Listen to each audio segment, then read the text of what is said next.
이번 세미나에서 한 번은 역사적 예수 연구가들의 연구 결과물을 나누는 시간을 꼭 가지면 좋겠다. 매번 세미나 때마다 그런 생각을 우리 준비위원들도 했고, 그리고 전반적으로 이번에는 성서 읽기에 좀 초점을 맞춰서 강연이 하나 열리면 좋겠다 하는 데까지 의견이 모아졌는데, 누가 할 거냐? 그리고 논의를 하다가 제가 맡게 됐습니다. 그래서 사실 저는 조직신학이 원래 전공이기 때문에 성서 읽기 같은 이런 주제를 다룰 수 있는 주제는 못 됩니다. 그러나 지금 또 딱히 이거를 다룰 수 있는 사람이 또 마땅히 없고, 그래서 이번에는 지난번에 이제 우리 조태현 선생님 하셔서 이번에는 저보고 좀 하라 그래서 이렇게 나오게 됐습니다. 그러나 제가 말씀드리는 것은 성서 해석법에 관한 얘기가 아니고, 성서를 전체적으로 어떤 시각에서 봐야 할 거냐는 그런 질문입니다. 성경이 히브리 성서가 39권, 신약 성서가 27권, 그런데 66권이나 되는데 나름 방대한 분량이죠. 그런데 이 많은 책들을 어떤 관점에서 과연 읽어야 될 거냐 하는 그런 질문입니다. 특별히 오늘 이제 우리가 관심하는 것은 역사적 예수 연구에 주력하는 이 지저스 세미나에 여러 학자들이 있는데, 그분들은 과연 성서를 어떤 관점에서 읽을지 그것을 오늘 여러분들하고 나누려고 하는 게 오늘 강연의 초점입니다. 그러나 지저스 세미나 이전에 지금까지 성서를 대체적으로 어떤 관점에서 읽었느냐 하는 것을 아는 것은 그것대로 중요하죠. 그래서 제가 그와 관련된 책을 도서관에서, 그러니까 오늘 제가 얘기할 거는 이거지만 그 이전의 이야기를 좀 한번 정리를 해보려고 도서관에 가서 책을 찾았더니 의외로 없어요. 성서를 전체적으로 어떤 시각에서 읽을 거냐 하는 거를 성서를 뭐 해석하는 방법에 관한 거는 많이 나와 있지만은 성서를 어떻게 읽을 것인가, 어떤 관점에서 봐야 될 거냐 하는 것을 다룬 책이 별로 없어요. 그래서 한 권의 책이 비교적 그렇게 간단간단히 정리된 게 있어서 그냥 쭉 훑어봤는데 그것 또한 큰 도움이 안 됐어요. 그러면서 오늘 제가 말씀드리려고 하는 것은 그런 그 이전 단계에서의 그런 세부적인 그 성경 읽기를 하나하나 설명하기보다는 그 이전 단계의 전체적인 성서 읽기의 그 구조를 여러분들에게 말씀드리고, 이 지저스 세미나의 학자들이 그걸 어떻게 넘어서려고 하는지를 오늘 좀 말씀을 드리려고 합니다. 우선은 이제 예수 세미나 이전의 성경 읽기에 대한 제가 말씀드리려고 하는 것은 너무 이렇게 짧게 요약이 돼서 그야말로 이건 아주 거칠은 압축입니다. 그러나 대충 우리가 알고 있는 지저스 세미나 이전의 성경 읽기가 이런 거였구나 하는 것을 알기에는 제가 볼 때 충분하다고 보는데, 가장 기본은 구약과 신약을 이분법적으로 나누어서 생각하는 건데, 이거는 구분 이상의 거의 분리의 성격이 많이 강하다고 보는데, 그것은 약속과 성취, 우리 많이 듣던 말이에요. 그렇죠? 약속과 성취라고 하는 그런 맥락에서 구약과 신약을 읽는 게 한 축이 있고요. 거의 같은 이야기지만은 율법과 복음, 그렇죠? 이건 아주 굉장히 익숙한 얘기입니다. 우리가 늘 보면은 율법과 복음, 약속과 성취라고 하는 그 틀에서 구약과 신약을 구분을 하고, 그리고 그 구약과 신약을 이런 맥락에서, 그래서 경우에 따라서는 제가 신학교 때 많이 들었던 말은 준비와 완성. 그래서 구약은 준비고 그리고 신약은 완성이다. 그러니까 예언과 성취라고 하는 것도 그런 맥락이고, 그래서 대개는 이 틀에서 이해를 하고 있었습니다. 그래서 약속과 성취라고 하는 것은 조금 더 구체적으로 이야기를 하면은 구약은 메시아에 대한 약속이고, 그리고 신약은 메시아를 통한 성취다. 이렇게 설명이 될 수가 있고, 율법과 복음은 구약 전체를 통으로 율법이라는 맥락에서 읽고 있는 거고, 그리고 신약은 복음이라고 하는 맥락에서 그렇게 읽고 있는 거죠. 그런데 문제는 이 이분법이 무엇을 함축하고 있는가 하는 겁니다. 이 이분법이 함축하고 있는 것은 다분히 신학적 성격을 띠고 있습니다. 말하자면 신학적으로 판단하는 그런 성격을 띠고 있는데, 일반적으로 이렇게 압축시켜서 말씀을 드리면은 구약의 율법은 인간의 구원의 문제를 해결하지는 못하고 단지 인간이 죄인이라고 하는 것을 노출시켜주는, 그래서 구원받아야 하는 존재인데 구약은 구원을 주지는 못하는, 그렇죠? 아마 다 신학교 다니면서 그런 얘기 많이 들었었을 거예요. 그래서 율법은 인간의 죄를 노출시킬 수는 있어도 구원하지는 못하는데, 그런데 이 신약의 복음은 율법에 의해서 노출된 그 죄를 구원하는 힘을 갖고 있다 하는 것이 이제 이 이분법이 가지고 있는 함의라고 볼 수가 있죠. 그리고 이 경우 복음이라고 하는 이 말은 이 복음의 핵심은 메시아, 그리스도를 번역해서 그리스도, 이 그리스도가 복음의 핵심이 되고 있죠. 그리고 이 구약과 신약의 이분법이라고 하는 것은 사실 가장 최근에까지도 거의 이어져 와서 우리들 중에 상당수는 구약과 신약의 이 이분법을 거의 당연하게 받아들이고 그 맥락에서 성경 공부도 가르치고 설교도 그렇게 하고 있는 것이 사실입니다.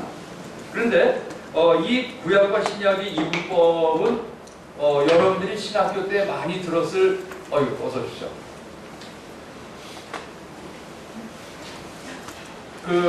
불트만이라고 하는 학자 기억하시죠? 네, 불트만이라고 하는 학자는 1920년대, 30년대, 40년대, 50년대 그리고 60년대까지도 이렇게 풍미했던 그런 독일의 학자인데, 이 불트만까지도 이 율법과 복음의 그 이분법을 가지고 있었습니다. 그런 맥락에서 성서를, 이 사람 신약학자입니다. 그 맥락에서 성서를 읽었죠. 그래서 저는 이제 학부 대학원 때는 불트만 공부를 하고 이제 논문을 썼었는데, 그때 제가 읽은 이 불트만은 뭐라고 얘기를 하냐면, 율법은 세상 혹은 과거에 집착하는 삶을 가리키고, 그러니까 율법을 따라 산다고 하는 것은 그것은 세상에 집착하는 삶, 과거에 집착하는 삶이고, 그리고 복음은 하나님에게 자기를 개방하는 삶, 미래로 자기를 개방하는 삶, 이렇게 딱 구분을 했습니다. 그래서 이 율법과 복음의 이 이분법이 가장 최근에 1960년대에 불트만까지도 이어졌고, 그리고 이 불트만 이후에 이 불트만의 제자들, 그 중에서 좌파라고 불리우는 허버트 브라운 같은 사람 말고 우파라고 불리우는 역사적 예수 연구를 가지고 이 그리스도에 대한 신앙을 이렇게 서포트하려고 했던 그 케제만 같은 사람, 보른캄 같은 사람, 콘첼만 같은 사람, 그런 불트만의 우파라고 불리우는 학자들조차도 기본적으로는 율법과 복음이라고 하는 이 이분법에서 성서를 읽고, 그리고 복음의 핵심은 그리스도고, 그리고 이 그리스도가 우리의 주님이라고 하는 이것을 서포트하기 위해서 그동안 가연설에 대한 비판이 있었거든요. 그리스도 신앙이라고 하는 것이 내용은 없이 그냥 예수가 하나님이 보낸 그리스도니 믿어라, 그러면 구원이 있다, 이렇게 주장하는 것이 가연설에 빠질 가능성이 있다고 그래서 역사적 예수 연구를 통해서 이 예수가 그리스도로 고백되는 것은 정당하다고 하는 것을 역사적인 예수 연구로 뒷받침하려고 그러죠. 이렇게 갔을 때까지도 그게 1970년대 역사적 예수 연구 분위기인데 그때까지도 이 구약과 신약의 이분법은 그대로 유지되고 있었다. 그러면은 지저 세미나는 언제쯤 시작이 되었는가? 그건 뭐 여러분들 아시는 것처럼 1985년서부터 시작이 된 겁니다. 그러니까 그 이전까지는 거의 불투만과 불투만의 제자들에 의해서 학계가 이렇게 많이 영향을 받고 있었다가 이제 지저 세미나가 나오면서 그 영향권에서 물러나기 시작하게 된 거죠. 이제 제가 던지려고 하는 질문은 지금까지의 그러니까 1970년대까지의 이 성경 읽기가 대체적으로 이런 구약과 신약의 이분법 그리고 이 이분법은 죄를 노출시키지만은 구원을 주지 못하는 율법과 인간을 죄로부터 구원하는 복음 이 구분 그리고 그것이 최근까지 온 이것들이 과연 정당했는가 하는 질문을 최근 들어서 이제 던지기 시작한 거죠. 첫 번째 질문은 이겁니다. 구약과 신약의 구분은 정당한가? 구약이라는 말은 옛 계약이잖아요. 신약은 새로운 계약이죠. 과연 구약이라고 우리가 불리운 그것이 옛 계약이냐? 그리고 이것은 새로운 계약이냐? 이 이분법이 정말 바람직한 구분이냐 하는 이 질문을 근본적으로 던지게 되는 거죠. 그리고 약속과 성취라고 얘기하는데 정말 구약은 약속만 하고 그리고 신약은 성취라고 하는 이 구도가 이게 바람직한 거냐? 율법과 복음의 이 구분도 마찬가지고요. 그러면서 던지는 가장 근본적인 뼈아픈 질문은 이 부분 속에는 반유대주의, 엔타이세마이티즘, 그러니까 유대교를 폄하하려고 하는 그리고 복음에 기초한 기독교는 승하고 율법에 기초한 유대교는 떨어지는 그래서 이 반유대주의적인 그런 성격이 이 학문 연구에도 지금 들어가 있는 건 아니냐. 특히나 이 독일 쪽의 학자들은 이 유대교하고는 유대인들하고는 이게 참 그런 갈등 관계가 있는데 그렇기 때문에 이 학문에서도 유대교의 율법을 그렇게 폄하하고 그리고 복음을 높였던 여기에는 반유대주의가 있었던 게 아니냐 하는 그런 뼈아픈 질문이 있는 거죠. 근데 그거는 우리로서는 뭐 확인할 길은 없지만은 그러나 이 질문은 상당히 유용한 질문이고 의미 있는 질문인 거죠. 그 다음에 두 번째는 예수 이 복음과 율법과 복음의 이분법은 근본적으로 예수는 그리스도라고 하는 이 고백이 근간을 이루고 있어요. 그렇죠? 이건 뭐 두말할 것도 없는가요? 그런데 최근에 이 역사적 예수 연구하는 사람들이 새롭게 묻기 시작하는 것은 예수가 정말로 메시아냐 하는 거예요. 이건 사실 물어서는 안 되는 금기에 해당이 됐습니다. 예를 들어서 불투만이 불합화 신학을 다 석권하고 있을 때만 하더라도 역사적 예수는 묻는 게 아닙니다. 그러니까 그리스도 신앙은 이거는 기독교에 불변하는 상수고 여기에 대해서 질문하는 게 아닙니다. 이건 무조건 받아들이는 거였죠. 그런데 여기에다 대고 역사적 예수를 묻기 시작하면서 지금까지는 예수가 그리스도라고 하는 것은 불변의 진리고 이걸 어떻게 오늘날의 현대인들에게 의미 있는 고백이 되게 할까? 이 질문이 조직신학의 근본 질문이었습니다. 그런데 이 85년 이후에 달라지기 시작한 것은 예수를 그리스도로 고백한 이 고백이 기독교의 뿌리인데 이 고백 자체가 정말 정당한 고백인가? 이게 맞는 고백이냐 하는 거예요. 그러니까 이거는 어떻게 보면은 굉장히 불경스러운 질문입니다. 그런데 이 질문을 하기 시작했던 거죠. 왜 그러냐면 여러분들도 다 한겨레에서 나온 책들을 이렇게 읽어보신 분들은 다 경험을 하셨겠지만은 이 유대인이 그리고 있었던 메시아와 그리고 이 역사적 예수가 이렇게 알고 보니까 이게 상당히 다르다고 하는 것이 점차 밝혀지기 시작한 거예요. 그러니까 초기 기독교가 경험한 그 예수와 그리고 유대인들이 기다리고 있었던 그 메시아가 이게 일치하지 않는 것 같다는 거예요. 이 얘기 우리 많이 하죠. 그렇죠. 많이 해요. 그리고 유대인들은 지금도 그러니까 메시아가 왔다고 믿지 않고 아직도 메시아를 기다리죠. 그리고 예수가 메시아라고 하는 것은 전혀 믿지 않고 받아들이지도 않죠.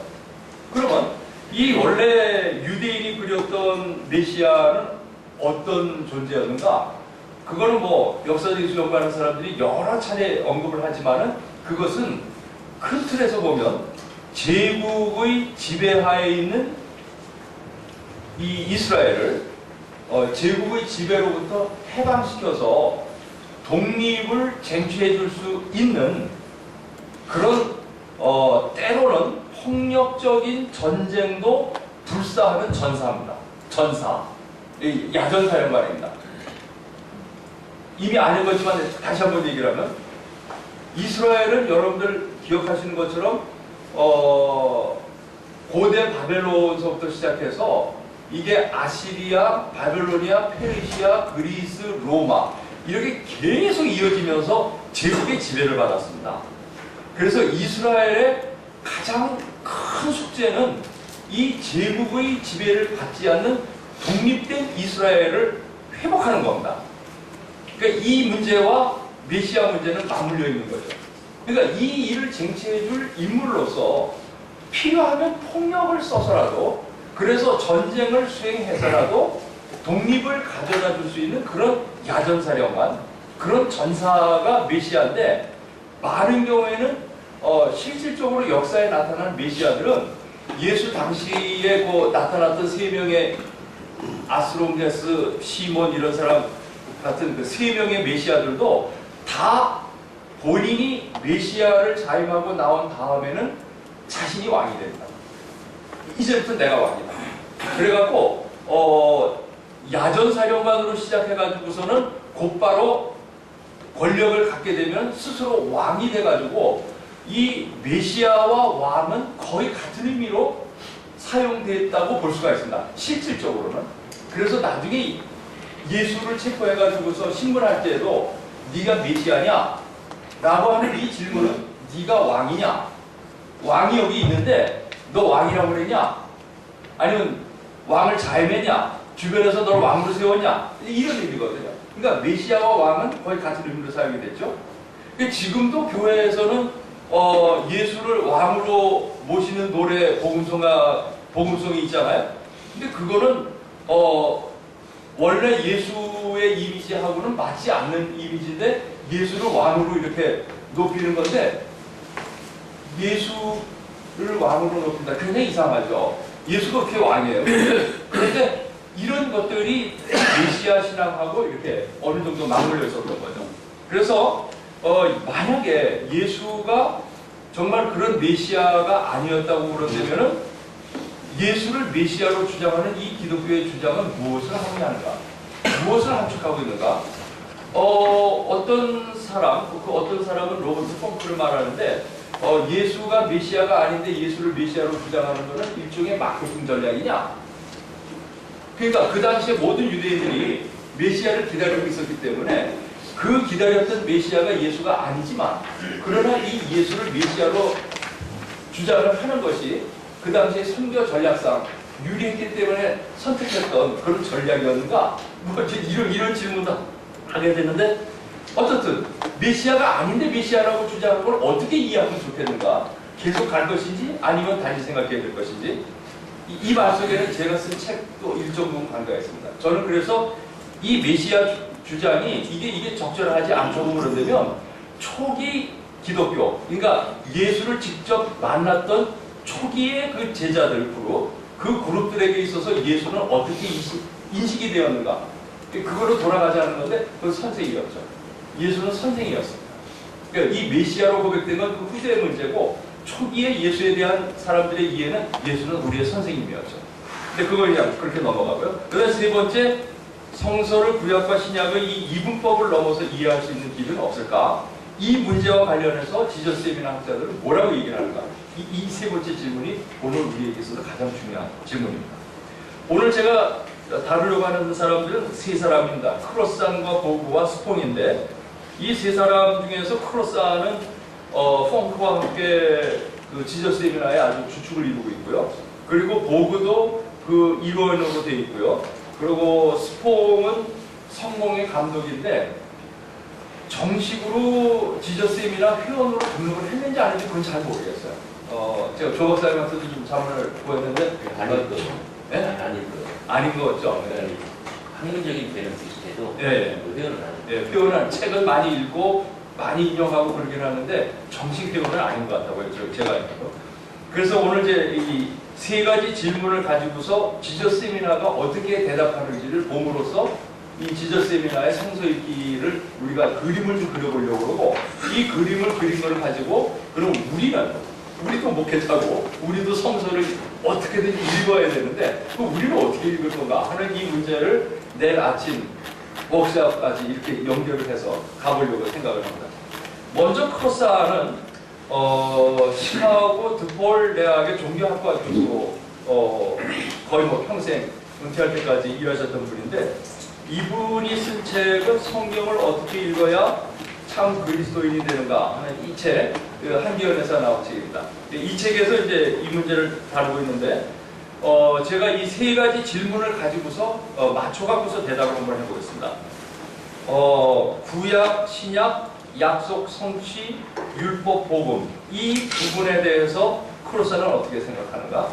크로스안은 이 구분은 정당하지 않다고 생각을 합니다.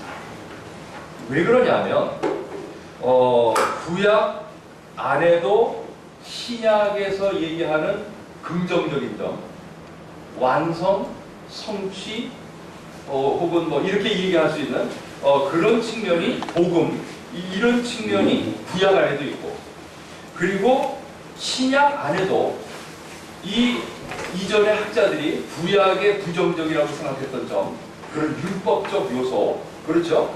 그런 율법적 요소, 아니 준비 단계로서의 요소, 이런 것들이 신약 안에도 내재한다는 겁니다. 그러니까 구약 안에 신약이 있고 신약 안에 구약이 있는 겁니다. 이해가 되셨어요? 그래서 이러한 맥락에서 구약 성서를 신약, 구약으로 나눈 이 구분이 적절치 않다고 해서 요즘은 구약 성서라는 말을 안 쓰고 히브리 성서라고 부릅니다. 그러니까 히브리 성서는 구약과 신약의 이분법이 가지고 있는 폄하, 구약을 깎아내리려고 하는 이런 생각으로부터 거기서부터 자유로워지겠다고 하는 의지가 구약 성서를 히브리 성서로 표현한다는 거예요. 그러니까 오늘 이후로 여기에 동의하시면 앞으로는 그냥 히브리 성서라고 하십시오. 근데 아마 교회에서 낯설어 하게 될 거예요. 히브리 성서라고 갑자기 그러면 그건 구약 성서의 이 이분법을 깨겠다고 하는 뜻이 담겨 있는 거죠. 그것이 뭘 의미하냐? 구약에 신약이 있고 신약 안에 구약이 있다는 말이 뭘 의미하냐는 건 그 다음에 바로 얘기하겠습니다. 두 번째 질문, 예수는 메시아인가? No. 메시아가 아니라고 생각합니다. 그러면서 이분이 얘기하는 아주 중요한 한 대목이 뭐냐면 산상설교의 예수, 이건 역사적 예수입니다. 산상설교의 예수와 요한계시록의 그리스도, 요한계시록에 나오는 이 그리스도는 신앙의 그리스도로 이미 정착이 된 거죠. 그런데 이 산상설교의 예수와 계시록의 그리스도는 다르다는 겁니다. 그런데 이 다름이 뭘 의미하느냐? 그거는 이제 좀 이따 다시 또 얘기하겠습니다. 그러니까 어떤 면에서는 이 그리스도라고 하는 것이 역사적 예수의 왜곡일 수 있다는 겁니다. 지금 우리가 예수를 그리스도로 고백한다고 그러는데 어쩌면 이 그리스도 신앙이 역사적 예수의 컨텐츠를 담는 고백이 아니고 역사적 예수를 어떤 면에서는 왜곡시키고 배반하는, 역사적 예수가 가려고 했던 그 길과는 다른 길을 가고 있는 고백일 수도 있다. 이해가 되시죠? 지금 실질적으로 이런 일들이 교회에서 많이 일어나고 있기도 하고요. 그래서 이 크로스안은 그리스도가 역사적 예수의 왜곡된 모습일 수 있다고 하는 거에 초점을 맞추겠습니다. 세 번째, 구약 신약의 이 이분법을 넘어서는 크로스안의 대안이 무엇인가? 크로스안은 이렇게 얘기를 합니다. 성서 안에는 크게 보면 두 가지 정의가 혼재되어 있다고 그래요. 그래서 하나는 비폭력적인 분배 정의, 그리고 또 하나는 폭력적인 보복적 정의. 이렇게 표현을 했습니다. 근데 요게 읽어보신 분들은 약간 좀 나오고 있네? 나 나오기 좀 멀었어요. 사람들이 저걸 쳐다보고 있나요?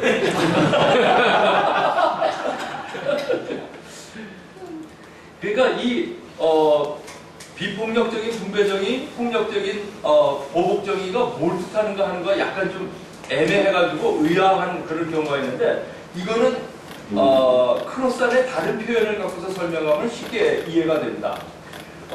비폭력적인 분배정의라고 하는 거는 철저한 평등을 말하는 겁니다. 철저한 평등주의를 말하는 겁니다. 그래서 여기에는 돈과 권력, 지위, 또 성, 종교, 이런 나이, 이런 것들에 의한 차별이 없는, 그래서 하나님 앞에서 모든 인간은 평등하다고 하는 이러한 철저한 평등주의에 기초한 정의입니다.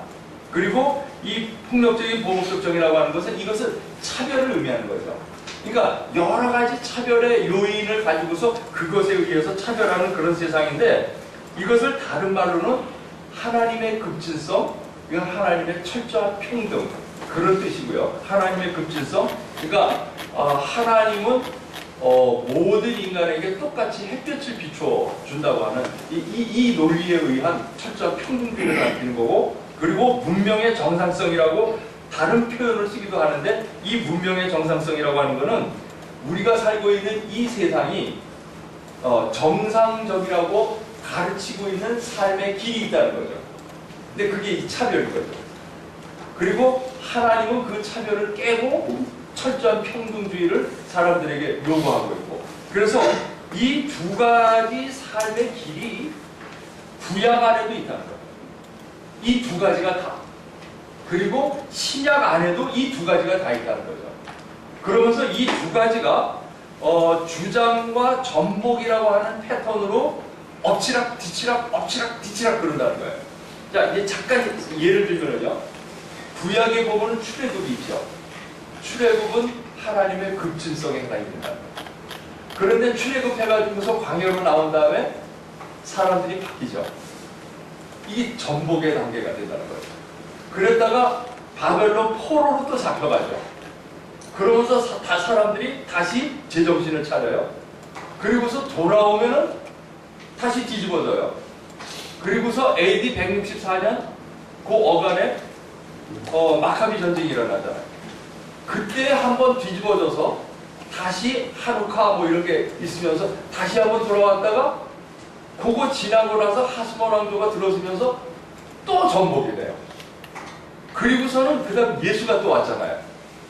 그런데 그 다음은 그리스도 신앙이 이걸 전복시켰다는 거예요. 이해가 됐어요? 그리고 바울이 또 나타났잖아요. 근데 바울 자신은 하나님의 급진성에 해당되는 그런 측면이 있는데, 그전에는 바울 그럼 통으로 문제 삼았잖아요. 예수와 바울, 이 이분법에서. 그런데 이 바울 안에도 그런 초기의 바울은 하나님의 급진성에 해당되는 그런 모습이 있는데, 그런데 이 바울을 그 다음 단계의 그 제자들이나 교회가 이 바울을 갖다 이용하면서 제2 바울, 제3 바울로 이렇게 넘어가면서는 그런 또 다른 전복의 현상이 일어나고 있다는 거예요. 그리고 지금 아까 얘기한 요한계시록 같은 경우에는 예수가 폭력을 행사하고 그리고 복수를 하는 그런 모습으로 등장한다는 거죠. 이건 역사적 예수에 대한 일탈이거든요.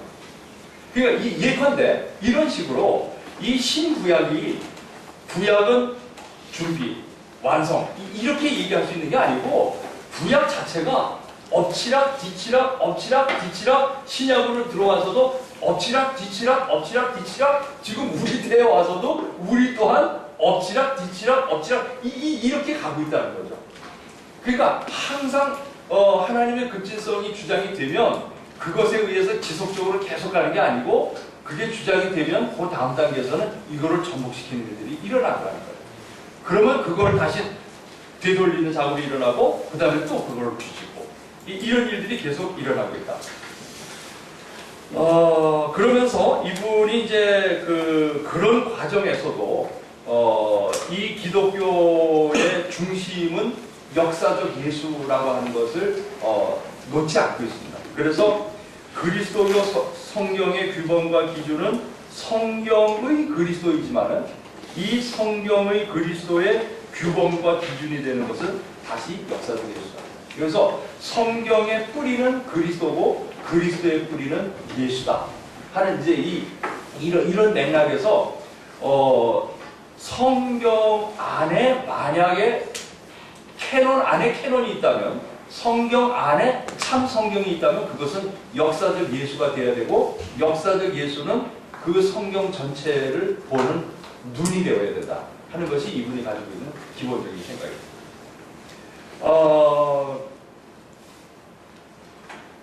여기까지만 하더라도 많이 나간 겁니다. 굉장히 많이 나갔는데, 요즘은 그냥 내가 참고로 그냥 말씀을 드리면, 우리가 다 이거 여기까지 수용할 수 있을지 모르지만, 그러면 역사적 예수는 텍스트냐?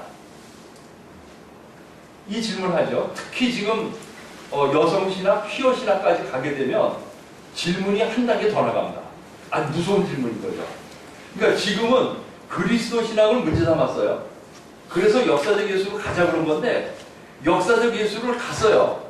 그런데 역사적 예수 안에 나타난 그런 여성관, 기타 등등 여러 가지 역사적 예수가 가지고 있는 그런 어떤 삶의 뷰포인트가 이게 텍스트냐 이거예요. 지금도 그대로 무조건 예수 가라사대 손 올려. 그럼 우리 지금도 계속 손 올려야 되는 건가? 근데 이 질문이 나오는 거예요. 그래서 역사적 예수가 오늘날에도 이게 텍스트가 되어야 될 거냐? 아니면 뭐죠? 레퍼런스, 참고서가 되어야 될 것이냐. 그래서 역사적 예수가 우리가 오늘날 사는 데 있어서의 모든 질문에 답을 준다고 하는 이런 생각이, 이게 너무 오버하는 건 아닌지, 그러면서 이게 종교다움주의 문제하고 연결이 됩니다. 그래서 역사적 예수가 우리가 묻고 있는 이 질문에 대해서, 오늘날 우리가 살면서 묻고 있는 질문에 대해서 충분한 대답을 주지 못할 때에는 이웃 종교에서 새로운 종교적 통찰을 얻어서 그것을 포함하는 나의 삶의 길을 찾아나가는 거, 이게 보다 바람직한 건 아닌가. 근데 이거 참 많이 나간 겁니다. 근데 이게 지금 여성신학이 많이 앞질러 가면서 퀴어신학으로 이렇게 가면서 제시하고 있는 또 하나의 질문인데, 역사적 예수보다 한 단계 더 나가는 것일 수 있겠다는 생각이 들어요. 그 다음에 이제 복음에 대해서 말씀을 드리겠습니다. 예, 제가 빨리 하지 않아도 될 것 같은데, 그죠? 제가 10시 한 30분. 아니야, 그때까지 가면 안 되고 한 20분까지만 하면 될 것 같아요. 질의응답 시간이 있습니까? 예, 조금 빨리 하고. 질의응답을 하겠습니다. 네, 오케이, 그렇게 하시면 될 것 같아요. 그러면 제가 대충 10시 한 10분 전에 끝내도록 하고, 10시 반에는 오시는 선생님이 준비만 되면 그분 얘기를 좀 더 많이 듣고. 그 다음에 이제 도구에 대한 건데, 도구는 성경 새롭게 읽기라고 하는, 새롭게 다시 읽기라는 책이 있는데, 이게 있는 줄도 몰랐습니다. 최근에 제가 이거 준비하면서 이 책이 있는 걸 알고서는 이걸 읽어보게 됐는데, 도구도 성경을 어떻게 읽어야 될 거냐 하는 문제에 관심이 있습니다. 이분은 오리건 주립대에서 오랫동안 가르친 성공회 학자입니다. 이분은 저하고 정서가 비슷해요. 종합대학의 교목으로 제가 일을 하고 있잖아요.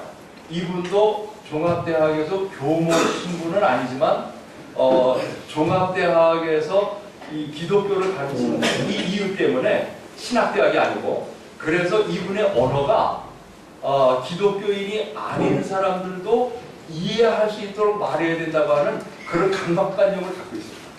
그래서 이 글쓰기가 조금 달라요. 크로선하고 이분 글쓰기가 좀 다릅니다. 사람들이 그래서 보고를 좋아해요. 이 사람 글을 읽으면 좀 편안하대요.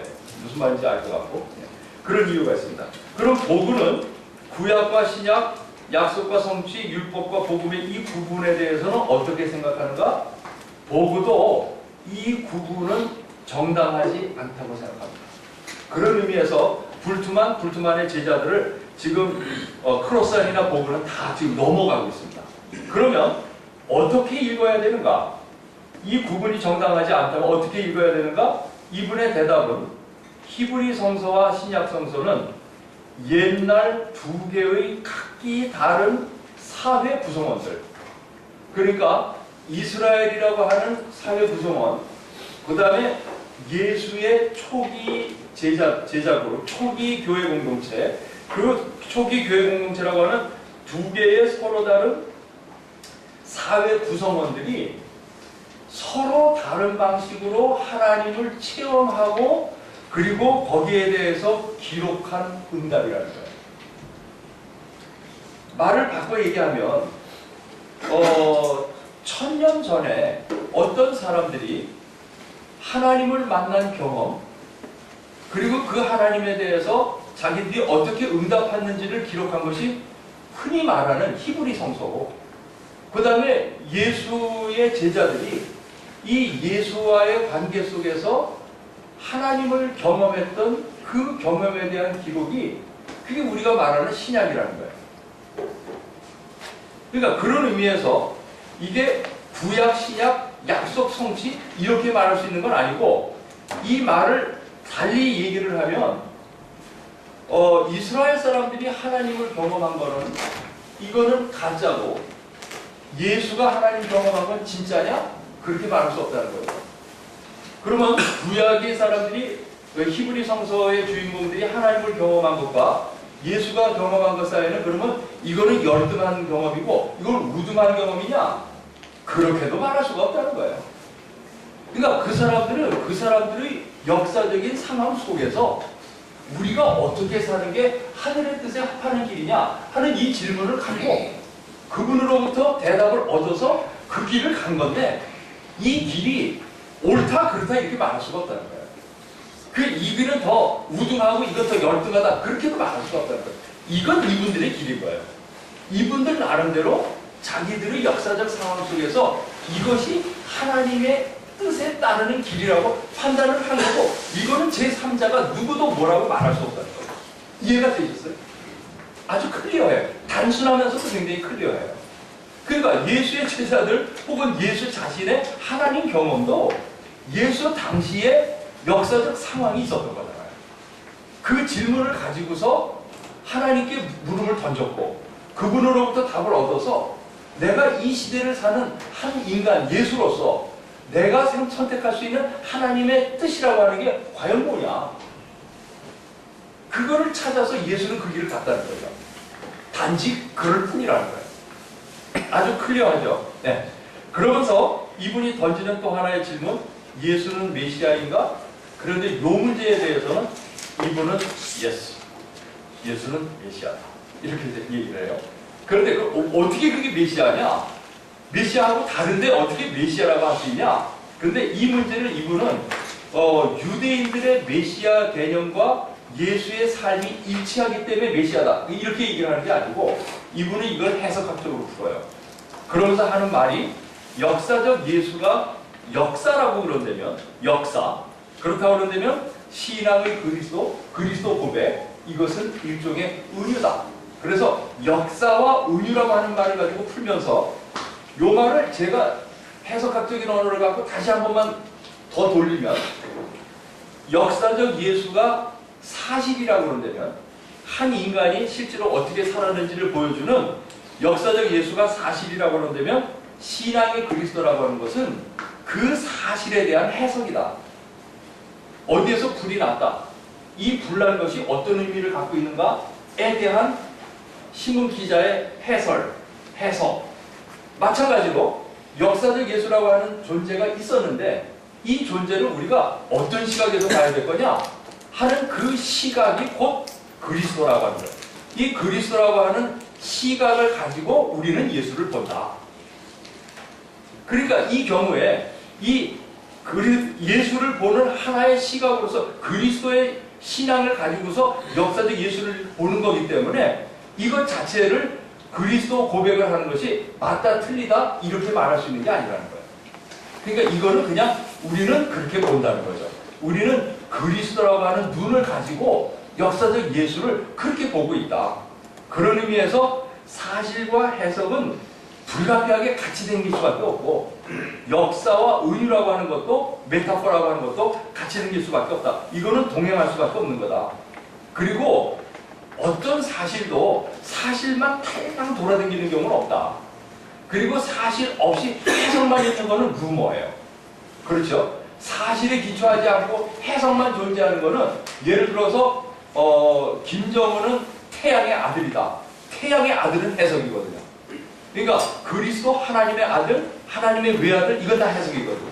그러니까 이런 해석이 역사에 기초를 하지 않으면 그러면 이 해석이라고 하는 건 루머가 되는 거죠. 그리고 이거는 사람들을 기만하는 것일 수 있고요. 그렇기 때문에 이 사실에 기초를 해서 이 사실을 우리가 어떤 시각에서 볼 거냐? 그것이 그리스도 복음이에요. 그렇기 때문에 이 둘은 같이 되기는 거지 이게 따로 놓을 수 있는 게 아니다. 그래서 보고하고 크로사는 같이 지저 세미나를 하지만은 막상 읽어보니까 이게 그런 점에서 차이가 있더라고요. 이해가 되셨어요? 네, 다 잘 이해가 되신 것 같아요. 그러면 신약 구약 이분법을 넘어서는 보고에 대하는 무엇인가?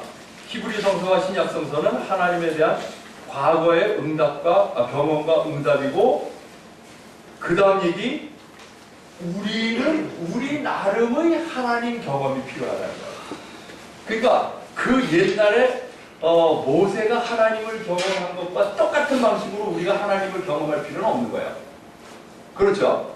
그때는 그때 당시에 역사적 정황이 있기 때문에 그 정황과 관련해서 그 사람들이 경험한 하나님은 그것에 의해서 규제당하고 있는 거죠. 특정한 방식으로 하나님이 이해가 된 거예요. 그 하나님을 우리가 똑같이 우리도 그렇게 경험하라 그럴 이유가 없다는 거예요. 그러니까 우리는 우리의 역사적인 상황에서 하나님을 어떻게 경험하느냐 하는 걸 그 상황이 결정하는 거예요. 그러니까 우리는 모세가 경험한 것과는 달리 하나 더 나가볼게요. 예수가 경험한 것과도 다른 하나님을 경험할 수도 있는 거예요. 그렇죠? 이 얘기가 나가면 그렇게 나가는 겁니다. 이게 상당히 아주 진취적으로 나가는 거죠. 그래서 이 히브리 성서와 신약 성서 그리고 우리 사이에 이 3자 사이에 앞, 뒤도 없고 위, 아래도 없다. 제가 앞뒤라는 말은 약속, 성취. 그렇죠? 이건 준비, 완성. 이렇게 시간적으로 앞뒤를 말할 수도 없고 율법과 복음 이건 같이 판단을 얘기하는 건데 이렇게 율법과 복음이라고 하는 그런 이분법으로 얘기할 수 있는 것도 없다. 우리는 우리의 하나님 경험과 응답이 필요하고 그것은 단지 과거와 다를 뿐이다. 이해가 됐습니까? 괜찮죠? 네. 예, 이거 이해하면 위험합니다. 그 다음에 이제 스폼을 얘기하는데 스폼이 또 달라요. 이 스폼은 성경을 해방시켜라라고 하는 이 책. 이 책에서 나름대로 성경 읽기를 이제 시도를 했는데요. 이분은 구약, 신약, 약속, 성취, 율법, 복음 이 부분이 정당한가? 역시 정당하지 않다고. 자, 그리고 한 가지 알게 된 사실은 지저쌤이나 또 근처에 있는 분들은 구약과 신약의 이 이분법을 근본적으로 반대합니다. 그래서 공리 히브리 성사라는 말을 써요. 히브리 성사라는 말을 쓰는 사람은 신약 부분의 이 이분법을 깨겠다는 겁니다. 더 이상 이 이분법 속에서 성서를 보지 않겠다는 뜻이에요. 그러면 이분이 이 구분이 정당하지 않다고 하는 이유는 뭘까? 그거는 히브리 성서와 신약 성서는 이 얘기를 이제 잘 들으세요. 여기까지만 이해가 되면 오늘은 아주 공부 완벽하게 끝입니다. 같은 하나님 경험을 하는데 서로 표현이 다르다. 모세의 하나님 경험과 예수의 하나님 경험은 따지자면 같은 경험이라는 거예요. 근데 아까는 방금 제가 복음 얘기할 때하고 다르죠. 복음 때는 모세가 하나님을 이렇게 경험했다고 내가 그렇게 경험할 이유가 없다는 거예요. 왜? 상황이 다르니까. 이렇게 나가는데 지금 이분은 하나님을 경험하는 것은 그 경험의 컨텐츠는 동일하다는 거예요. 모든 시대. 그런데 그것을 표현하는 방식이 서로 다르다는 거죠.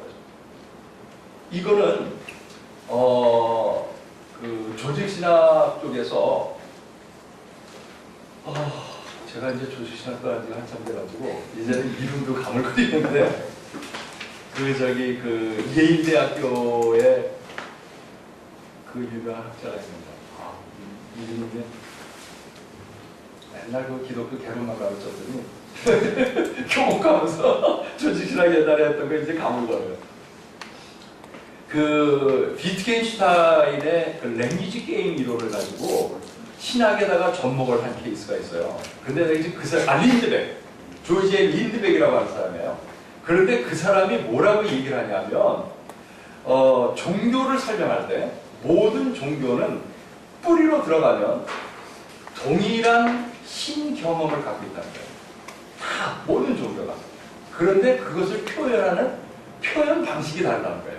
그래서 경험과 언어, 랭귀지 게임을 그렇게 연결시키더라고요. 그래서 동일한 경험, 서로 다른 언어적 표현, linguistic expression. 그러니까 이런 맥락에서 이해하는 신학자가 있어요. 그런데 그 사람의 아이디어를 이 사람은 성경 읽기에다가 원용을 하고 있어요. 그래서 이게 구약에 있는 모세나 엘리야가 하나님을 경험했던 그 하나님 경험과 예수나 바울이 하나님을 경험하는 것이 같은 경험이라는 거예요. 그런데 이것이 각각 그 당시의 시대적인 제약성에 따라서 그 동시대의 언어적 언어 문화 습관에 따라서 표현을 하고 있다는 거죠. 이해가 되셨죠? 네. 그런 의미에서 질문 하나 잠깐만. 네. 보여줘. 그러니까 스폰이 얘기하는 게 하나님의 존재, 실존적 존재가 같기 때문에 같고 표현이 다르다는 뜻이에요? 아니면 하나님을 경험하는 패턴이 같은데 표현이 다르다는 거예요? 정확하게 말은 안 하는데 약간 이분도 모호한 점은 있어요. 하나님 경험이 동일하다고 해요. 표현이 하나님 경험. 근데 그럼 하나님 경험이 뭘 말하냐? 그거 조금 이따가 얘기를 할게요. 거기까지 가보고서 다시 한번 생각해보죠. 그러니까 이분은 모든 종교 히브리 성서로부터 신약 성서에 이르기까지 모두가 다 동일한 하나님 경험을 하는데 서로 다른 표현을 하는데 그 하나님 경험의 실체가 그럼 뭐냐? 그러니까 이제 이분이 신약학자가 아니고 주교거든요. 그런데다가 다분히 조직신학적인 어프로치가 있어요. 지금 이 대목에서.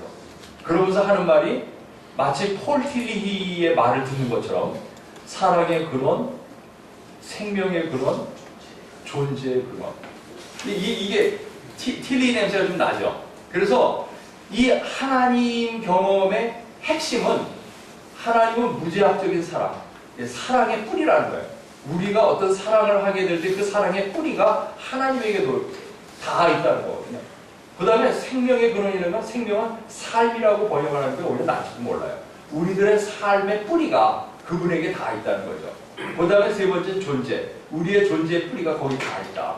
그래서 이 하나님을 사랑과 그 삶의 뿌리, 그 존재의 뿌리, 이런 맥락에서 모든 히브리 성서와 신약 성서에 이르는 많은 사람들이 이런 하나님을 경험하고 있고 그 하나님을 이런 세 가지 맥락에서 경험을 하고 있는데 그것을 동시대의 언어 습관에 따라서 달리 표현을 하고 있다는 거예요. 심지어는 우리가 생각할 때 오늘의 과학적인 세계관으로 봤을 적에 도저히 용납할 수 없는 그런 그 세계상을 가지고서 하나님을 묘사하는 그런 경우에도 스톰은 신뢰를 갖고 그 안에도 지금 자기가 얘기하는 그런 하나님 경험이 숨어 있다는 거야. 그러면서 불투만을 거기에 끌어들이면서 탈신화라는 것이 사람들이 어떤 언어로 표현을 했던 그 표현을 뚫고 들어가서 그 속에 감추어진 하나님 경험을 드러내는 것이 탈신화하고 그 다음에 한마디 더 해요. 우리도 그렇게 해서 알아낸 그 하나님 경험을 추체험하려고 노력을 하는데 내가 하나님을 경험했다고 하면 나도 결국은 어떤 식으로든지 표현을 해야 된다, 언어로. 그런데 내가 쓰는 이 언어가 또한 오늘의 동시대적인 세계상에 연관이 돼 있다는 거예요. 세계상이라고 하는 이유는 이게 영원하지 않다는 거죠. 그러니까 앞으로 100년 뒤에 내 후손이 지금 내가 나름대로 하나님을 경험한 거에 대해서 어떤 표현을 한 것이 그때 가서 보면 이게 신화적인 거라고 얘기할 수 있다는 거예요. 그래서 탈신화화와 재신화화는 이것은 해석학적으로 순환 관계이다. 내가 과거의 신화적 표현을 갖고 하나님 경험을 이렇게 사람들이 표현해낸 거를 내가 그 신화를 베껴서 하나님 경험을 찾아서 그 경험을 나도 오늘날 하려고 노력을 하는데 그것을 나도 누군가에게 표현을 해야 되잖아요. 그러면 이 표현 자체는 제 신화화적 성격을 띠고 있다는 거예요. 결국은 나도 신화의 언어를 쓸 수밖에 없다. 나는 지금 과학적인 언어라고 말하지만 생각해 보세요. 지금부터 950년, BC 950년, 지금부터 3000년 전에 그 썼던 사람들이 내가 쓰는 건 신화다 그러고 썼겠어요? 나름대로 그때 당시에 그 사람이 쓰는 그 언어는 그 시대에 있어서는 가장 업투데이트한 나름 과학적인 언어를 썼을지도 몰라요.